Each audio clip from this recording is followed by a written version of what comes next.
how do you view, humans can make an assessment if someone could be capable performer in that sport? If you and I were to go watch a high school soccer game right now, we could probably pretty quickly identify the best player in the field, and our eye test would be pretty good because they would be dominating in all phases of the game. So I'm curious how DSA approaches thinking about there's so many factors that make someone a good athlete. There are so many things. So the most common response is you just kind of throw up your hands and you say, it's too complicated. I'm just going to stick with the eye test.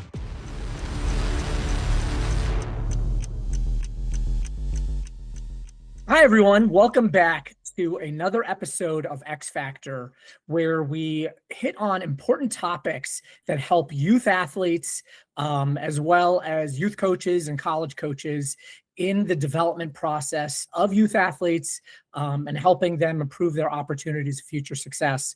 And today I have a very special guest with us, Dr. Jon Nichols. And we're going to discuss about the importance of data and how it can be leveraged for good to help the athlete in their development. And we might even cover topics of helping in the selection and identification process as well. Thought to start, if you don't mind, Dr. Nichols, we'd start a little bit with your background, because you have an interesting background, not just being someone with academic expertise, but having a true understanding of sport itself. So if you wouldn't mind taking us kind of back to as far as you want to go to your own, it'd be great, your own athletic career up through where you are today. That'd be great. Yeah, sure. No, thanks for having me on. Yeah, so I started out, as a kid playing sports. Sports were always a big part of my life from the time I was a little kid, and played, up through college. I went to the University of Delaware, was able to play Division I soccer there, and run track there as well. And I would have loved to have continued my career as an athlete. It just turns out I wasn't good enough to continue on and play professionally. And so I went to grad school. I'd studied engineering as an undergrad. I'd always liked math. And went to grad school, wound up, getting my PhD down at Duke, and then moved back to the Maryland area. And I've been working as a research scientist for the last 25 years. And most of my research is heavily involved in applied math, probability, statistics, right? That kind of thing. And so that's turned out to be a very useful background for sports analytics. And so when the opportunity came to merge, my research life with my prior life as an athlete, and work on this project with DSA Labs and start the company, it seemed like a great way to stay involved in sports and take advantage of the things I had learned as a mathematician and an engineer. So that's how I come to be here. No, but I was reading about your background, and it was interesting. I was thinking about how so it's hard being a student athlete, but then I think even harder from out of work being a double student athlete, where it is, from my knowledge, pretty rare where someone participates in it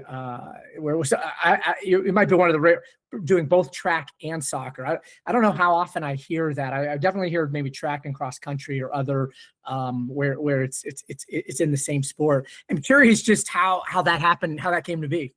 Soccer, obviously there's a lot of running in that game. And the coaches had always told me that, hey man, you've got an engine, you can really kind of run forever. And so I went out for track in high school and wound up winning a state title at the mile. And so people were like, hey man, you're pretty good at this. So when I got to Delaware, I was recruited to play soccer. But when I got there, I walked into the track coach's office and said, hey, I was okay in high school. Do you mind if I try to walk on? And he said, yeah, you give it a go, come train with us. If you can hit the marks that we have for the team, we'd love to have you. And so I did. And yeah, you're right. It's definitely weird nowadays. I think now, this was in 1993, right? So like the dark ages, I think it was a lot easier to pull it off in 1993. I think if I had wanted to do that in 2023, I think the odds of succeeding as a two-sport athlete would go way down, especially because those are the training for those two different sports are very different. It's not like you said, cross country to track, it's soccer to track. And those are different training, different body type, different everything. So yeah, I think you could barely get away with it in the 90s, probably not so much now. Yeah, that's interesting. And part of it goes into, I was thinking ahead of, we're, where someone is trying to evaluate capability, either trying to using the eye test, where they're thinking about whether someone, this athlete could has potential for whatever sport they might be in. We'll use soccer. So evaluating them, and speed is oftentimes a factor. And so I think it's interesting. It's like that obviously I imagine you're able to cross-reference both skills. Your skill in running obviously impacts your ability to play soccer. I'm curious though, there's been, how do you view the ability to, look at an athlete where a coach might judge and go, that kid's got it. They're fast, or they're big, or something that's just observable, very, very visible, observable data. How do you view, that in terms of accuracy, and whether, humans can make an assessment, using we talk about the eye test, that whether they can see and determine whether someone could be capable performer in that sport? Yeah, that's a great question. And it drives at the heart of what I've spent the last 7 years doing with DSA. What I found is that, if you and I were to go watch a high school soccer game right now, we could probably pretty quickly identify the best player in the field, right? Or someone who's in, let's say, the top 1 or 2%. And our eye test would be pretty good, because they would be dominating in all phases of the game. They'd be faster, they'd be stronger, they wouldn't lose the ball. They'd probably put it in the back of the net. And so I think humans, we are pretty good at, and there's actually some really cool underlying mathematical reasons why this is, but humans we're very good at identifying like the top percentile, and we're very good at identifying like the bottom couple percentile. But man, there's a big middle. And what we have found for sure is that humans, even skilled ones, even coaches that have been doing this for many years, struggle with the middle. And accurately evaluating who's going to, whether it's, identifying from your freshman class, who's going to wind up being the All-American as a senior, or even who's going to be a starter on your team. We've definitely uncovered a number of examples where coaches they get it wrong. There's too much information to try to assess, especially on like 1 or 2 games worth of data, right? Where you're just kind of watching. Yeah, no, that's true. You're right. It is interesting. And I think part of that ability to spot the truly elite athlete makes people overconfident in their own assessment. I'm curious how, DSA goes about solving this challenge. Like, how do you, when thinking about that, there's so many different athletes and so many attributes that lead to success, especially in a game. Well, it could be in anything. Even running has, different biomechanical factors. I think of soccer, where there's different aspects of performance. We mentioned speed is one. Obviously, there's, technical understanding how to perform a move, this, strength and the psychology, being able to be motivated and getting into, a nice rhythm in the game. So I'm curious how DSA approaches thinking about, there's so many factors that make someone a good athlete. How do you go about assessing and helping organizations with all that, these different signals that are out there? Yeah, and sometimes people get overwhelmed by that because there are so many things. So the most common response is you just kind of throw up your hands and you say, it's too complicated, I'm just going to stick with the eye test. And we said, well, no, let's dive into this. It's really not so complicated. And the first thing you have to do is acknowledge that every coach values different things. So I cannot design a piece of software that's dogmatic and says, thou shalt care about 40-yard dash, bench press, and how hard you shoot the ball, right? Because you as a coach, may like completely different things. So I think the first thing is to acknowledge that and allow coaches to pick the attributes of players that fit their style, their tactics, how they want to play the game.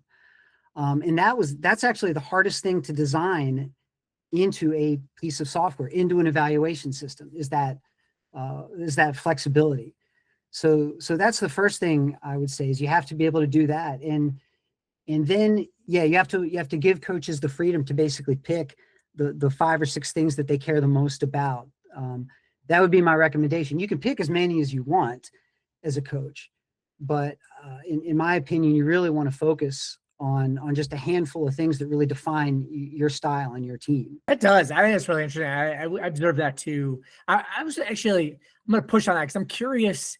When we've thought about it, we like leveraging, and I think what you're doing, you're leveraging kind of the coaches or general manager, whoever's the person who's in charge of the team and organization, getting their central to it. So they get to kind of choose, is what it sounds like. You're helping them with.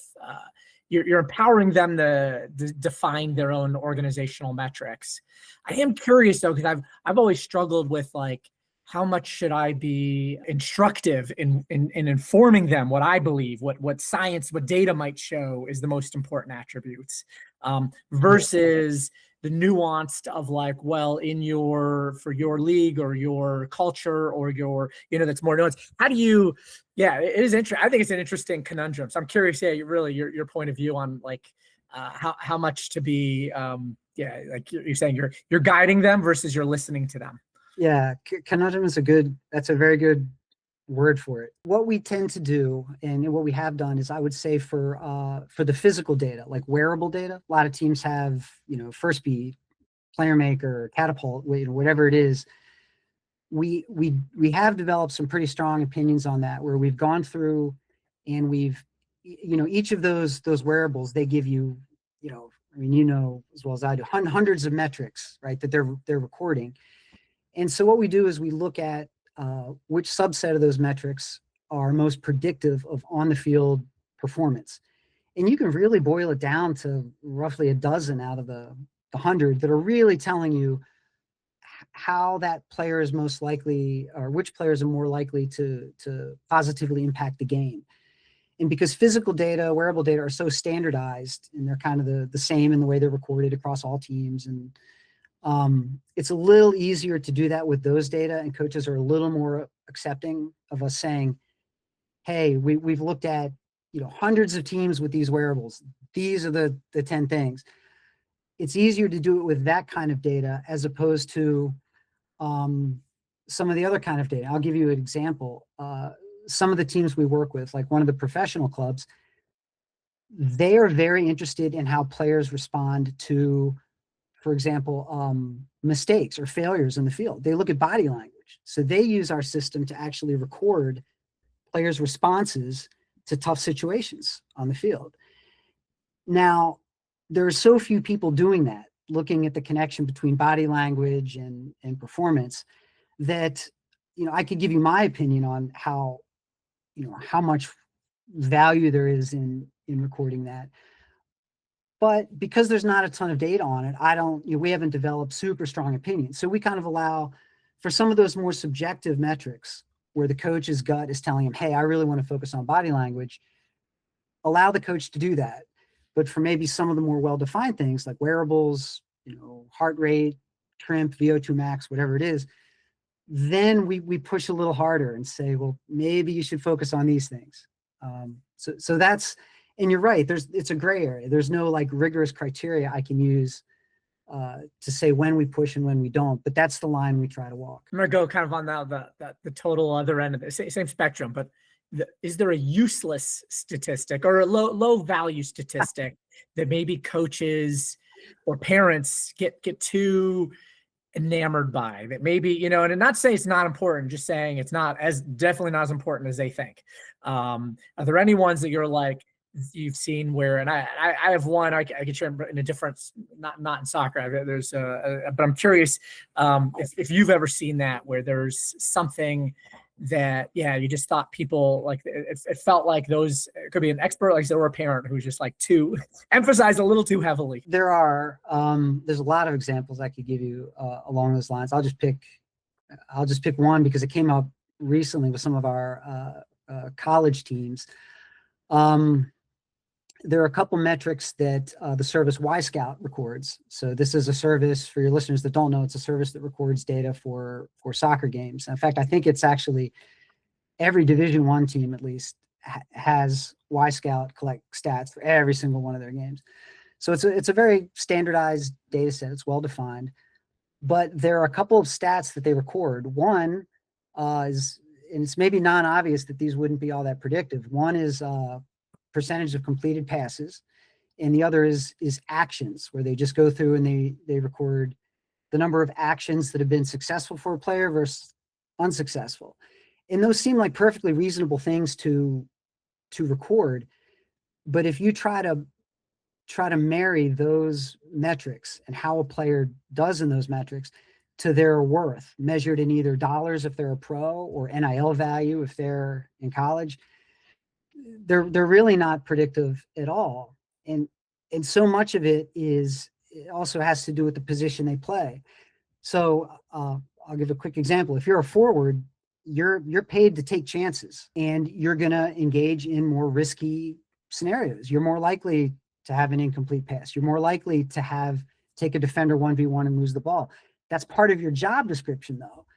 And so what happens is you measure those metrics, and what'll happen is if you grade your team on just those two metrics, all your forwards will be right near the bottom of the list.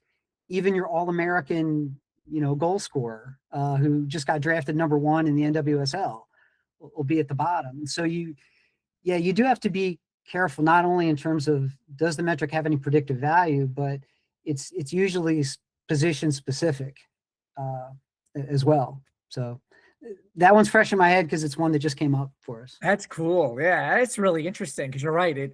It's not obvious, and it's I could see people emphasizing it too heavily. Yeah, we used to do a lot of work with the National Hockey League, and they would capture a lot of data at their combine.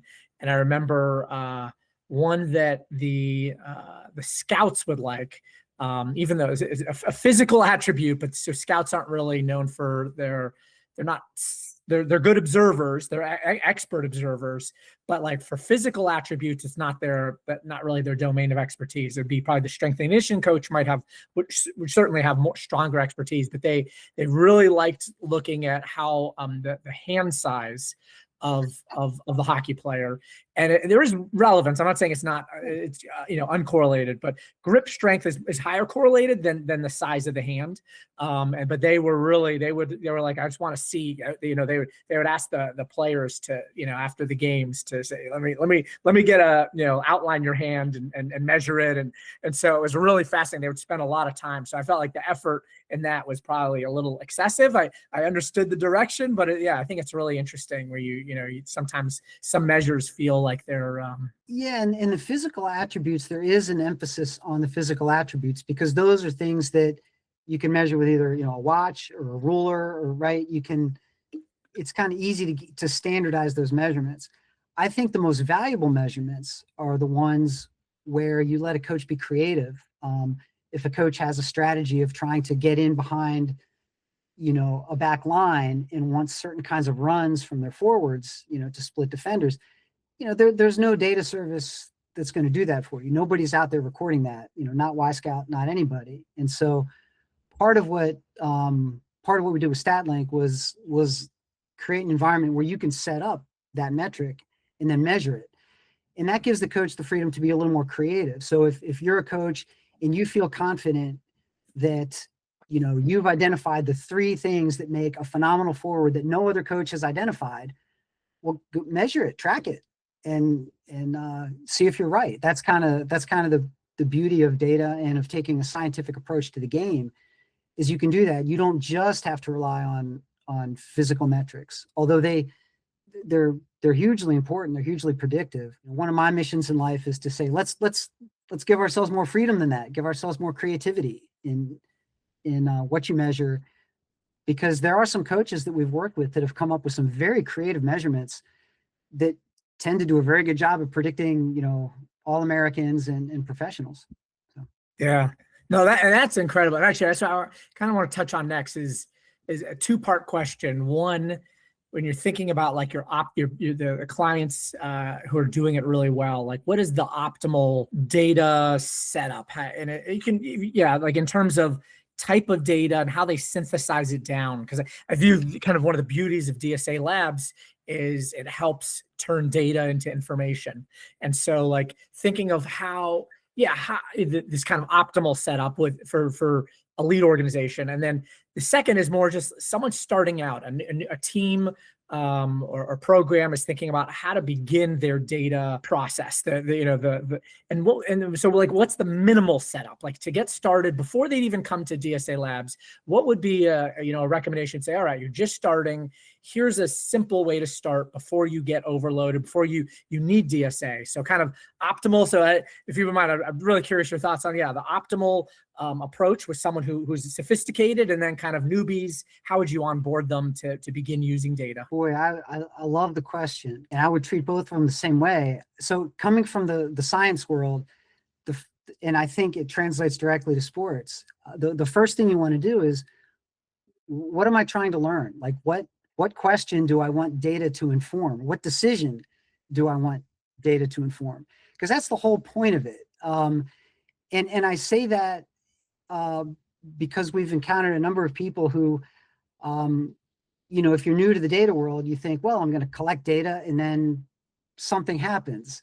But that something is you, the coach, or you, the player. You have to be involved in, okay, what do I want to learn from that data? You have to ask those questions before you even get started. Otherwise, how do you even know what data you want to collect in the first place? So it may seem simple, but start with those questions. And then once you get coaches in that habit of saying, well, hey, I'm curious about which two players work the best together on the right side of the field. Who's giving me the best service into the box?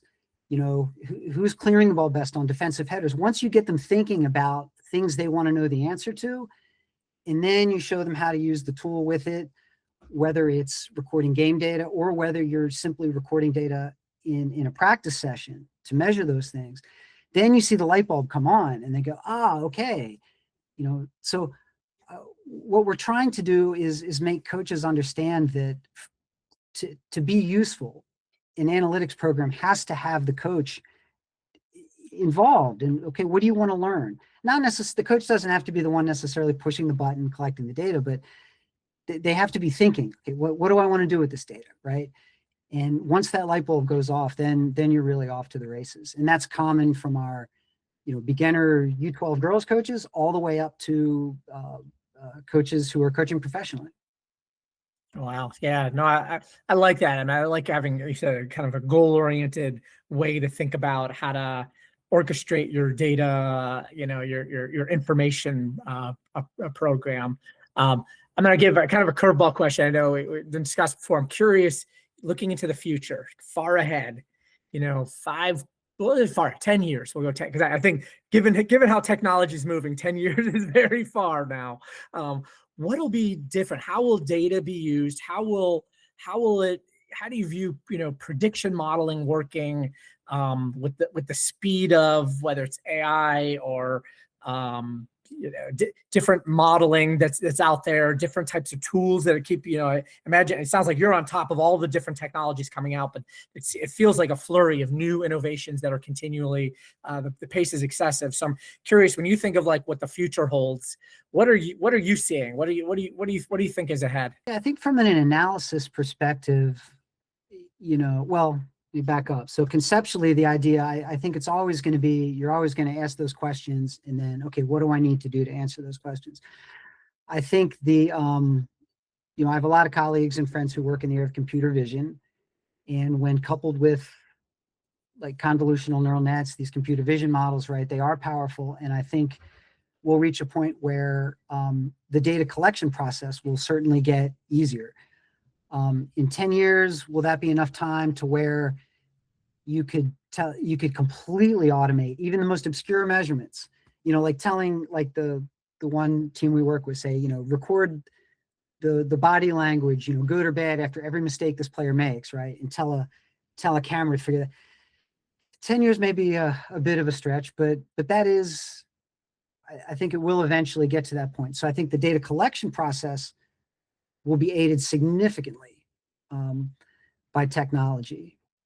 But as far as the analysis goes, I think a lot of those tools are often, there's still going to be some of the, good old fashioned probability and stats and modeling and the tools we've been using for the last 100 years. Because really a lot of what these large language models, for example, are doing is they're doing kind of the same for modeling a specific data set. They'd be doing kind of the same thing. They're just doing it in actually a little more complicated way sometimes.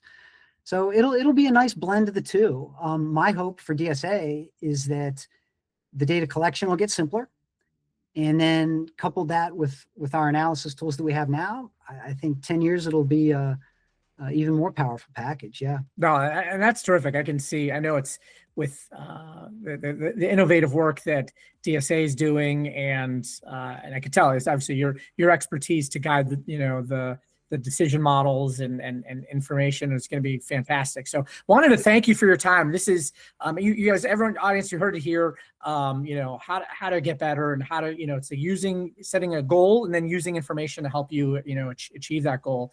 Thank you, Dr. Nichols, for taking the time to talk with me today. Appreciate audience. Thank you for tuning in to X Factor.